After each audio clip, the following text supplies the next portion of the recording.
Hey, and welcome to Halloween-Horror-Thon Episode 1. Today we're going to be talking about the 2019 movie Ready or Not. Let's get it.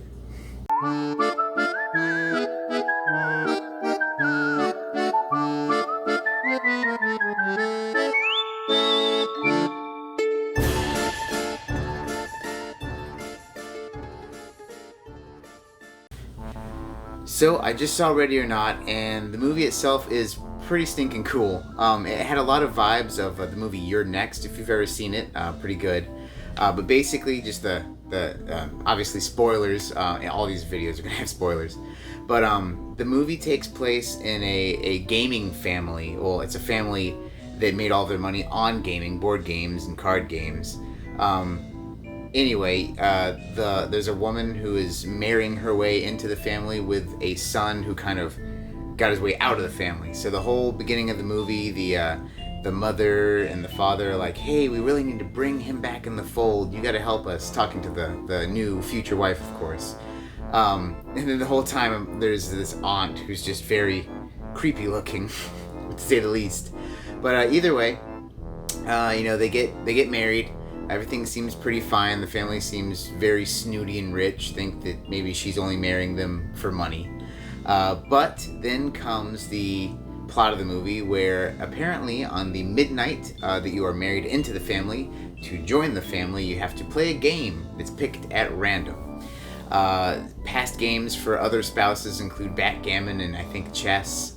But the problem is once in a while, you will get hide and seek. And when hide and seek is picked, you have to survive until dawn while the family hunts you down to kill you.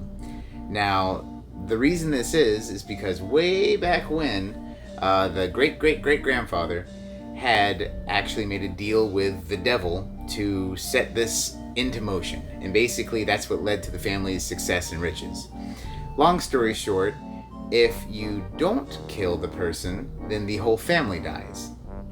Fast forward to the movie where, through twists and turns, the main character basically fumbles her way through mostly surviving. The husband tries his best to save her many times, saying this is a bunch of bull crap. I need to get out of this. I need to get out of this family. I need to save my wife. This whole curse thing's ridiculous. Anyway, through mishaps, all of the servants get murdered, and some of the family members get murdered as well. And at the very end, the husband ends up backstabbing the wife who you've been following this whole time and rooting for, because he's crazy as hell. And he's on his way to sacrifice her when she basically fights her way out, and then boom, it's daytime. Everyone freaks out, oh, it's daytime, oh, we're all gonna die. And then nothing happens. Nothing happens at all. And the whole family's like, oh, I guess this was a fluke, or it was a bunch of made-up crap. That's when the aunt, who, like I said, has been very creepy and weird the whole movie, is like, no, we're gonna kill her anyway, grabs the battle axe, goes over to rush at her, and then explodes. Blood explosion. Everyone looks around, and they're like, what? And then boom, boom, boom, boom, boom, everyone just starts blowing up, and then, of course, all that's left is the husband now, who, just pretty much betrayed his wife. He was like, no, honey, I'm on your side. I'm not with them.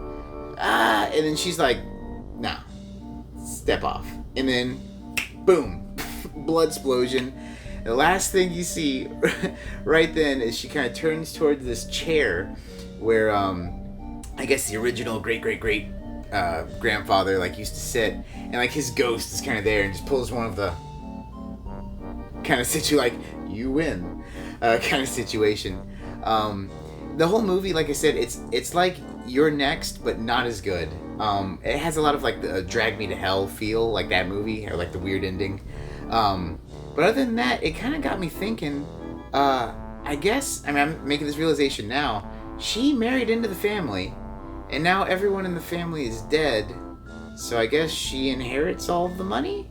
I don't know. There's not going to be a sequel, obviously.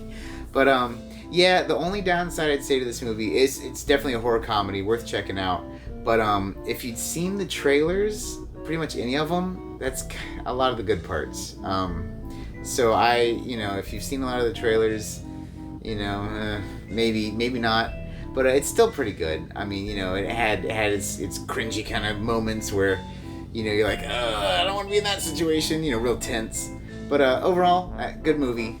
I recommend it. Thanks for joining me for Halloween-Horror-Thon. We're going to be doing these every day this month. I love October. Go ahead and subscribe, leave a comment, talk about the movie. I kind of liked it, but maybe you hated it. So, throw some comments down there. And, hey, take it easy.